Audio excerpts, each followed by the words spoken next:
more than 100 years ago, a local seaside resort called Bruce's Beach provided a safe getaway for black families at the time. But in 1924, the city of Manhattan Beach claimed eminent domain and essentially tossed the black owners off their land, Willa and Charles Bruce.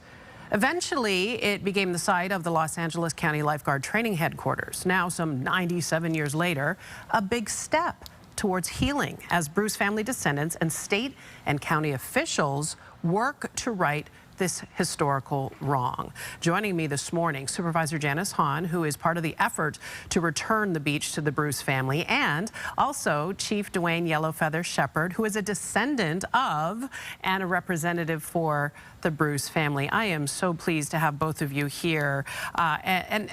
Supervisor, I want to ask you, you and a coalition of other lawmakers believe this is an important right to wrong. Why does this matter to you so much?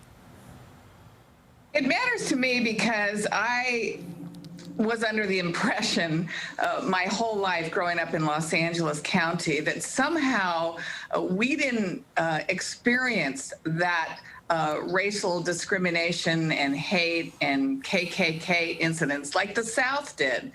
But here we had something right in our own backyard, Manhattan Beach. I grew up learning to swim a few blocks from this location at the beach. And so when I finally realized what had happened here almost 100 years ago, and that in fact, the county of Los Angeles now owned the actual plot of land where Bruce's Lodge, the resort, the safe harbor for black families all over Southern California to come for a day at the beach, I knew in my heart that there was only one thing that needed to happen, and that was that we return this property to its rightful owners. Well, let's talk to one of the members of that family, of the rightful owners. And also, we should point out, Chief, you're acting as the spokesperson because I understand this is a painful story for your family. It is difficult for them all to speak of this repeatedly with outsiders, the people outside the family, and you've been chosen as the person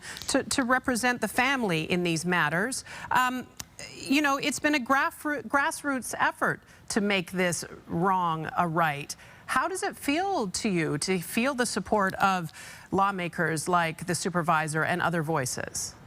Well, they're godsends. We haven't had any support except for the young lady, Kavon Ward, and her demonstrations that started last June.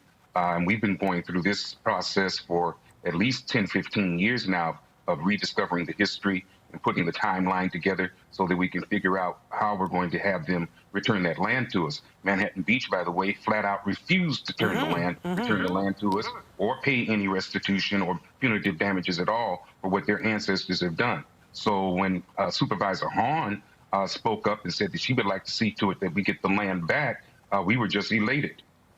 Yeah, you look at what the city of Manhattan Beach, the council there says they voted against an apology but issued a, quote, interesting language here, a statement of acknowledgement and condemnation. What does that mean to you, Chief? Well, it doesn't mean anything to me. That's what they need to do to reconcile things with themselves. The Bruce family wants the land restored to us, restitution for the lost revenues from the business enterprises for 96 years, and punitive damages for the Manhattan Beach City Council and the Manhattan Beach Police Department at that time, colluding in a diabolical plan to terrorize my family and then railroad them out of Manhattan Beach. What do you say to community members? Because there's been a great deal of support. We also know there are local residents who are against an apology. They're against any plan to return the land to you. And they even say, look, why should we be penalized for something that happened almost 100 years ago? What do you say to them, Chief? Well, we're still being penalized for what happened 100 years ago. Our family is still suffering the trauma of those diabolical plans to terrorize our family.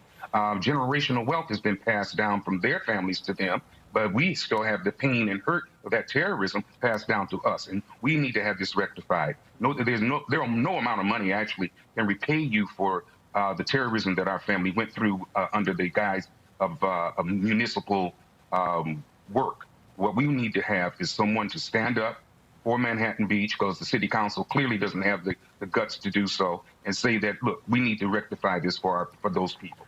Supervisor, I mean, that's the point that so many have made, is that the generational wealth of this family was prevented from earning, right? That young couple who went on to have many generations of family, they had to go and work for other people as chefs or cooks in other businesses. They didn't have agency over their own futures in terms of earning the potential revenue that a beachfront property like that would have earned. Now, a lot of voices are for this. As I said, a lot are against it. You're prepared for a battle here? Well, I just know that, as you said, this was an injustice, not just inflicted on Willa and Charles Bruce, but generations of Bruces who most certainly would have been millionaires if they had retained this prime Manhattan beachfront property. And all I can say is, the fact that it came back into the hands of LA County gives me an opportunity to begin to right a wrong that happened almost 100 years ago. Certainly, we are not going to be able to make up for 100 years of pain and lost wealth and that huge income gap.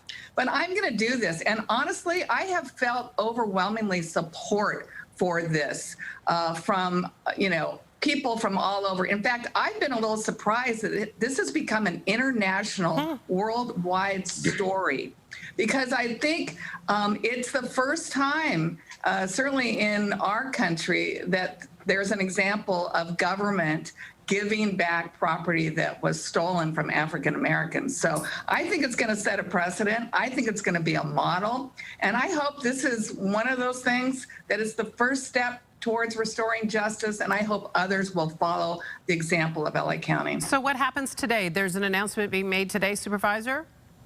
Yeah, so one of the things I found out, I can't just transfer the property. It has to take a change in our state of California law, because when that property came to us in 1995, it came with restrictions, and it told us that we could not sell it, transfer it, or get a profit off of it. So today, Senator Steve Bradford will be introducing legislation at the Capitol in Sacramento that will lift those restrictions and allow Los Angeles County to do what we think is right. And Chief, I want to end with you. Beyond your family's history being embroiled in this struggle, this legal battle, and the pain of all those years, this is a strong Black family. Tell me what you want people to know about the Bruce family. We've been very resilient, even though a lot of us have lived in extreme poverty since their demise, and that we are going to stand strong. We are the generation that Charles and Willa Bruce prayed for, and we are going to stand toe-to-toe with any opposition until we get justice in this issue.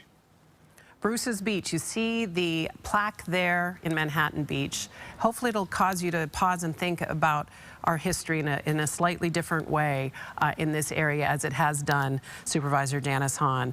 Dwayne Yellowfeather Shepherd, Chief Dwayne Yellowfeather Shepherd, and Supervisor Janice Hahn, I am so pleased to have you here to talk about Bruce's Beach and the effort to right a wrong from all of those years back. Thank you for your time, both of you, and be well.